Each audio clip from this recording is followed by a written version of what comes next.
नमस्ते मित्रों, सभी को जय श्री राम। आज हम जानेंगे विदेशों से भी आते हैं भारत में अपने पूर्वजों को श्राद्ध करने के लिए। भारतवासी अवश्य लाभ लें। हिंदू धर्म में एक अत्यंत सुरभित पुष्प है कृतज्ञता की भावना, जो कि बालक में अपने माता पिता के प्रति स्पष्ट परिलक्षित होती है। हिंदू धर्म का व्यक्ति अपने जीवित माता पिता की सेवा तो करता ही है, उनके देहावसान के बाद उनके कल्याण की भावना करता है एवं उनके अधूरे शुभ कार्यों को पूर्ण करता है। श्राद्ध पितृ ऋण चुकाने के लिए अत्यंत आवश्यक माना जाता है। श्राद्ध विधि में किए जाने वाले मंत्रोच्चारण में पितरों की गति देने की सूक्ष्म शक्ति समाई हुई है। श्राद्ध में पितरों का तर्पण करने से वे संतुष्ट होते हैं।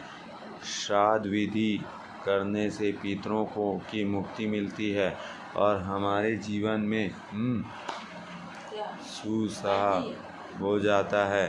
अपने पूर्वजों के लिए हिंदू धर्म में किया जाने वाले ये विधि विदेशों लोगों को भी ज्ञात है और शायद यही कारण है कि कई विदेशी लोग अपने पूर्वजों की मुक्ति दिलाने की यह विधि करने के लिए भारत आते हैं एवं पूरी श्राद्ध से यह विधि करते हैं।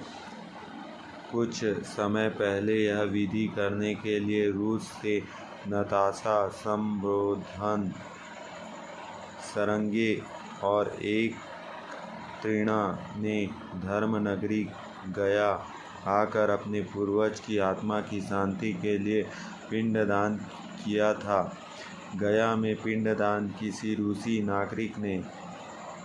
इन लोगों ने ऐतिहासिक विष्णुपद मंदिर, फाल्गुन के देवघाट, प्रेतशिला और रामशिला वेदी पर पिंडदान किया और पूर्वजों के लिए स्वर्गलोक की कामना की।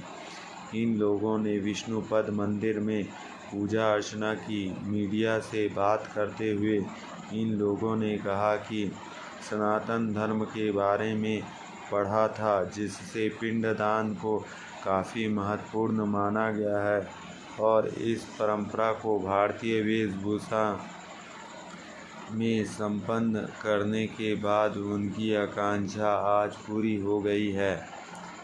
बता दें कि कुछ समय पहले मोक्ष स्थलीय गया में पितरों की मुक्ति के महापर्व पितृपक्ष मेला के दौरान देवघाट पर अमेरिका, रूस, जर्मनी और स्पेन के 20 विदेशी नागरिकों ने अपने पितरों की मुक्ति की कामना को लेकर पिंडदान व तर्पण किया था।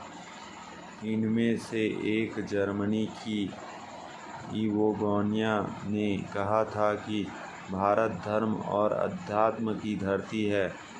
गया आकर मुझे आंतरिक शांति की अनुभूति हो रही है। मैं यहाँ अपने पूर्वजों की आत्मा की शांति के लिए पिंडदान करने आई हूँ। इन विदेशियों को हिंदू धर्म के अनुसार आचरण करते देख हिंदू धर्म की महानता हमारे ध्यान में आती है।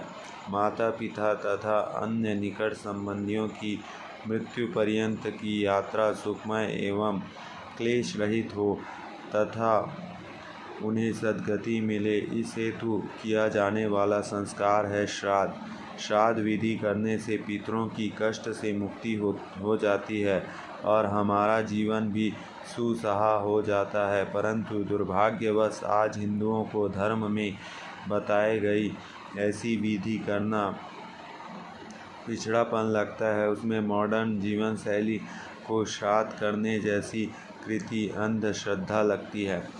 तो ये गया का नाम कैसे पड़ा, इसके बारे में भी जानेंगे।